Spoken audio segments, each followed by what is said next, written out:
Muchas gracias, señora presidenta. Llegamos ya prácticamente a la recta final de este debate de presupuestos y conviene hacer un balance. La línea que hemos mantenido desde el Grupo Parlamentario de Unidos Podemos es una línea que resalta que nuestro país no tiene un problema de gasto, sino que tiene fundamentalmente un problema de ingresos, y es a lo que se refiere precisamente esta sección de Estado de Ingresos. Lo hemos venido diciendo sistemáticamente, a pesar de la insistencia del Partido Popular en el Gobierno en seguir recortando y de echar la culpa al gasto público. Nos hemos enfrentado con este presupuesto que viene precedido de un techo de gasto cada vez más diminuto y disminuido, en este caso por 5.000 millones de euros de disminución del techo de gasto. Creemos que esa no es la línea adecuada y creemos que hay otra forma de entender la actividad económica y particularmente la actividad fiscal. Hay dos formas de enfocar los ingresos fiscales. Un segundo, señor Garzón.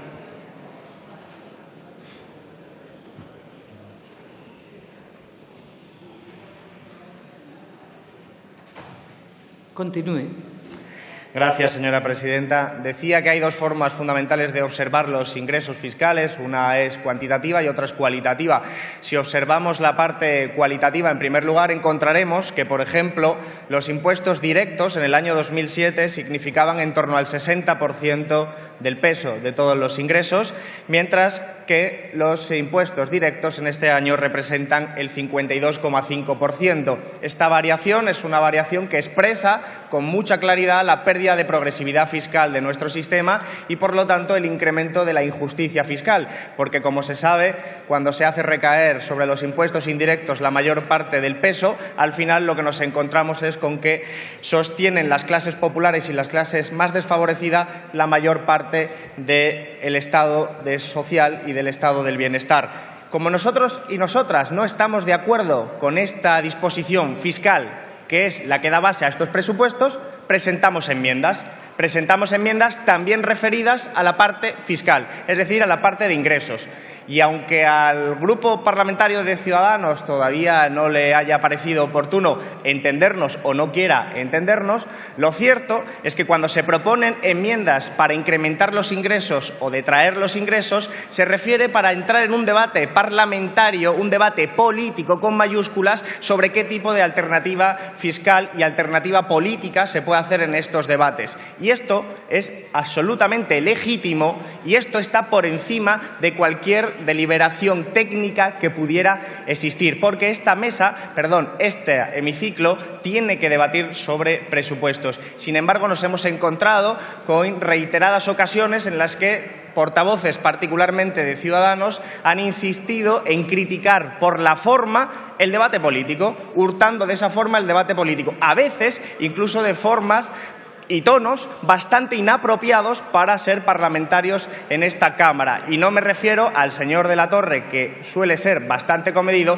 sino al interviniente anterior, que con una retórica bastante chulesca venía a etiquetar la actividad política del resto de grupos como chapuza. Y créanme ustedes que no se trata de algo que se haya repetido en los diferentes años anteriores. Es más, incluso con toda la mayoría absoluta del Partido Popular se permitían todo este tipo de iniciativas. ¿Saben ustedes para qué? Para que al menos hubiera debate político. Y ustedes, detrás de esa retórica excluyente, lo que están defendiendo es el hurto de un debate democrático sobre qué modelo fiscal y de presupuestos queremos en nuestro país. Y a nosotros, a nuestro grupo parlamentario, no nos gusta el que ha presentado el señor Montoro. Por eso le proponemos alternativas que van en forma de enmiendas y alternativas que van en la forma de la filosofía que defendemos.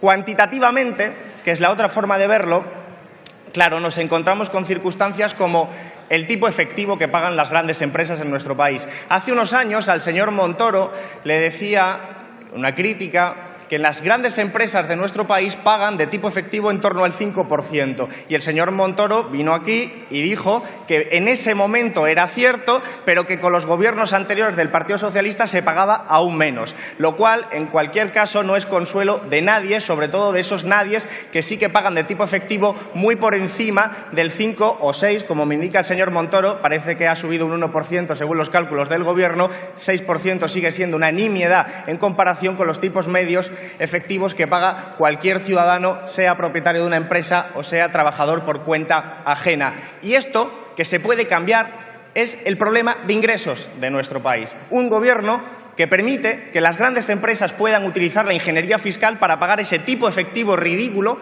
en vez de pagar lo que por la ley debería estar establecido como impuesto nominal. Es decir, hacer justa la situación fiscal y hacer justa la situación económica. Claro que cómo nos va a sorprender, viniendo del mismo partido que arbitró y habilitó una amnistía fiscal a la que se acogieron los principales delincuentes de nuestro país, y a una amnistía fiscal en la que se permitió también que muchas de esas grandes fortunas pagaran incluso por debajo del 3% del tipo efectivo. Claro que hay un problema de ingresos cuando una parte minoritaria de esta población paga por debajo del 5 y del 6% de tipo efectivos, mientras la mayoría de la sociedad paga por encima del 15, del 20, del 25 y del 30, cuando hace caso sincero y estricto a la ley. ¿Y cómo nos va a sorprender cuando encontramos que el fiscal anticorrupción tiene también una empresa en un paraíso fiscal? Y ni siquiera voy a entrar en el debate sobre si es legal o es ilegal, si es que a nosotros eso ahora mismo no nos ha de preocupar. Nos ha de preocupar qué tipo de persona y de perfil se abre una cuenta en un paraíso fiscal y para qué. Porque normalmente eso está asociado directamente a la delincuencia organizada. Porque no es fácil crear una empresa en un paraíso fiscal y necesitas de la colaboración y el concurso de muchas otras personas y entidades. Y que eso lo haga el fiscal anticorrupción es el símbolo de un sistema que se está pudriendo como efecto, como mínimo, de la falta de acción política del Gobierno para evitar que eso suceda. Y creemos que, por lo tanto, es el reflejo de que las cosas se pueden hacer de otra forma y que nuestro país tiene un problema de ingresos, pero que mientras haya un Gobierno al que no le importa que una minoría social sea privilegiada con respecto a la mayoría social, desgraciadamente seguiremos en esta situación. Por eso, señores de Ciudadanos y del resto de partidos que aprueban estos presupuestos, presentamos alternativas con rigor, alternativas políticas diferentes que, desde luego, hemos defendido, yo creo que con mucha dignidad. Muchísimas gracias.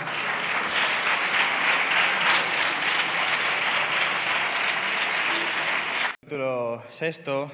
Lo habitual, al menos en los años anteriores, era tener la oportunidad de debatir sobre la política fiscal del Partido Popular de una forma bastante más amplia de lo que, a tenor de después de los vetos que se han impuesto a las enmiendas, queda reflejado como en el día de hoy. Creemos que lo normal es tener la oportunidad, en este proceso de presupuestos generales del Estado, de poder criticar la política fiscal en su conjunto. Y esto tiene que ver con la forma en la que se entienden los ingresos y los gastos, en cómo se articulan y en cómo se pretende combatir, como es en el caso histórico de España, la cifra de déficit. Y nosotros y nosotras, en nuestro grupo, consideramos que la vía presentada por el Partido Popular es una vía injusta e inútil. Y entonces consideramos que hay que presentar una alternativa, que es lo que hicimos con muchas de las enmiendas que incrementaban los ingresos porque planteaban una política fiscal diferente y que, sin embargo, han sido vetadas y no se pueden discutir en sentido estricto. Podemos hablar de ellos, como estoy haciendo yo aquí, pero no se van a poder votar porque han sido vetadas. Y claro, ¿qué sentido tiene, pregunto yo, que no se pueda debatir sobre la política fiscal ni se pueda debatir sobre esos ingresos añadidos o adicionales de una política económica alternativa en un marco de debate presupuestario? Porque entonces se nos queda simplemente pues cantidades mucho menores de las que a nosotros y a nosotras nos parece razonable.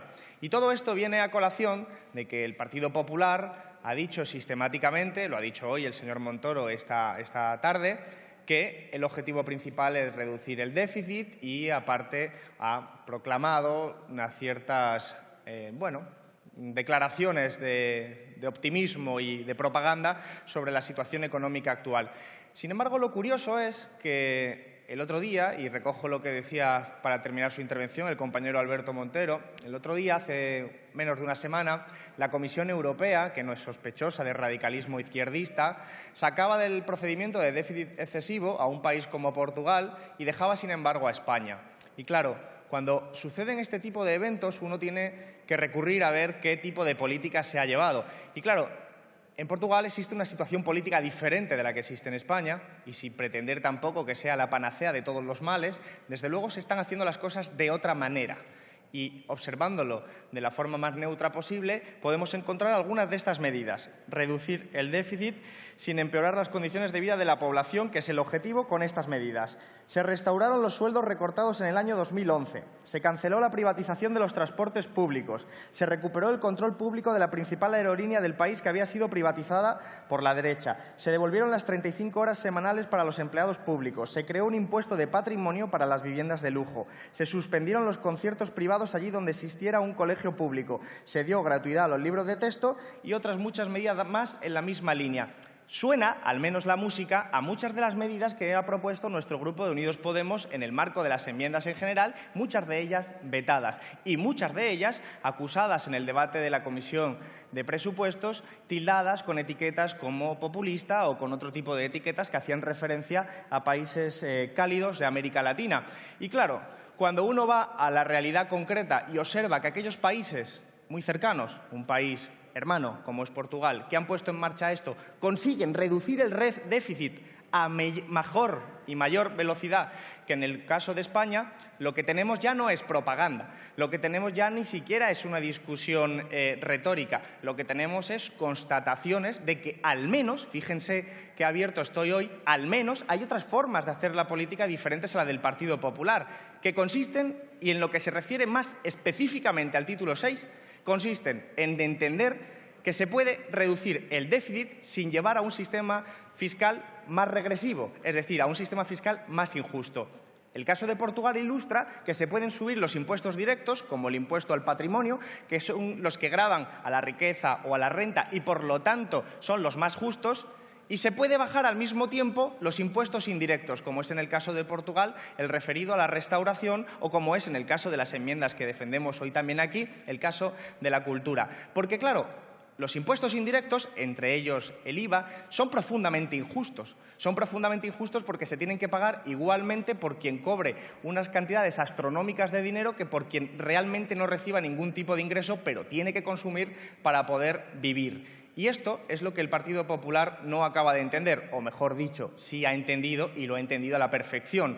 Rebaja los impuestos directos, favoreciendo con esos regalos fiscales a los más ricos de nuestro país, y él, por el contrario, sube los impuestos indirectos, haciendo recaer cada vez más el peso de la crisis y del mantenimiento del Estado social sobre las clases más bajas y las clases más desfavorecidas. Esto es contrario al artículo 31 de la Constitución española, en las que ustedes se parapetan a menudo para otro tipo de razones, pero que para estas se les olvida bastante a menudo. Y nosotros y nosotras consideramos en nuestro grupo que estas enmiendas tienen la capacidad de reflejar que se pueden hacer las cosas de otra manera y que no es un debate retórico, sino que hay ejemplos reales que ponen de manifiesto que al menos lo que están diciendo otros grupos como el nuestro merece una cierta consideración. Sin embargo, nos hemos encontrado en este año de debate de presupuestos con que esta posibilidad se ha recortado, se ha vetado, para que única y exclusivamente pudiera parecer que hay una única vía, la del Partido Popular y la de Ciudadanos, cuando esto es radicalmente falso. Lo que pedimos es que se cumpla la Constitución, vayamos a un sistema fiscal más justo, que significa, en última instancia, recuperar la progresividad, recuperar un sistema en el que, precisamente, el coste del Estado social recaiga sobre aquellos que más capacidad tienen de mantenerlo y no sobre una clase social mayoritaria que está profundamente empobrecida por los recortes públicos en sanidad, en educación, en dependencia, en todo tipo de servicios de los que nos beneficiamos gracias a un Estado social y que al mismo tiempo sufrimos las consecuencias de las reformas laborales, de la precarización del trabajo, de la precarización de la vida. Creo que esto merece la pena considerarse, que las enmiendas destinadas a mejorar el sistema fiscal son necesarias y que el Partido Popular hará mal en no observar la realidad, porque la realidad está también en países cercanos que, sin ser la panacea, demuestran que el Partido Popular también se equivoca, incluso a ojos de la no muy bolivariana Comisión Europea. Muchísimas gracias. Muchas gracias, señor Garzón. En turno de fijación de posiciones, por el Grupo Parlamentario